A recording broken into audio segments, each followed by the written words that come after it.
Bonjour à tous, on commence notre journal du Mercato avec le dossier Cavani. C'est un bras de fer entre le PSG et son joueur qui est lancé depuis la sortie médiatique de Leonardo. Cavani a demandé à partir, on étudie la situation, on a une proposition de l'Atlético, avait lâché le directeur sportif parisien. Suite à ça, le clan Cavani a répondu, il veut partir et il est content de l'intérêt de l'Atlético, révèle son père. Mon fils a demandé à partir et nous attendons qu'un accord soit trouvé par les deux clubs. Paris a refusé 3 offres, je suis en colère, laissez-le aller dans un autre club, a de son côté protesté sa mère.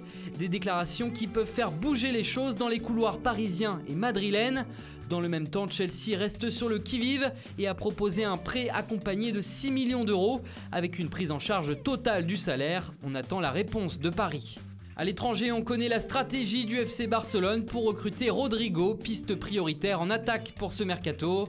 Pour l'arracher à Valence, le club catalan est disposé à proposer un montant plus élevé que le prix demandé en guise d'option d'achat, 60 millions d'euros. En plus, les Barcelonais pourraient offrir un joueur en prêt en contrepartie. On passe à notre focus du jour avec le Bayern Munich. Le club bavarois a accueilli aujourd'hui le latéral droit espagnol du Real Madrid, Álvaro Odriozola, sous la forme d'un prêt sans option d'achat. Pour le Bayern, il était nécessaire de recruter à ce poste cet hiver. Cette signature met donc fin à la piste menant à Thomas Meunier, le défenseur du PSG. En revanche, la porte reste ouverte pour l'été prochain, puisqu'il est en fin de contrat et qu'Odriozola n'est prêté que 6 mois. Dans le sens des arrivées, toujours le Bayern va surtout plancher à bien préparer le prochain mercato estival. Les dirigeants aimeraient concrétiser 2 pistes offensives très intéressantes. Ces dernières mènent à Kai Havertz et à Leroy Sané. Pour le premier, il faudra convaincre le Bayer Leverkusen de lâcher sa pépite. Un montant de 85 millions d'euros minimum est évoqué. Concernant le virevoltant ailier de Manchester City, Sané aurait toujours l'envie de débarquer en Bavière et ce serait bel et bien réciproque. Mais le Bayern sait dire non aussi, alors qu'Erling Braut Haaland a signé à Dortmund cet hiver, le club munichois a préféré ne pas s'introduire dans le dossier. Même cas de figure pour Timo Werner, l'attaquant du RB Leipzig. Le Bayern a préféré continuer à faire confiance à Robert Lewandowski plutôt que de lui amener un nouveau concurrent.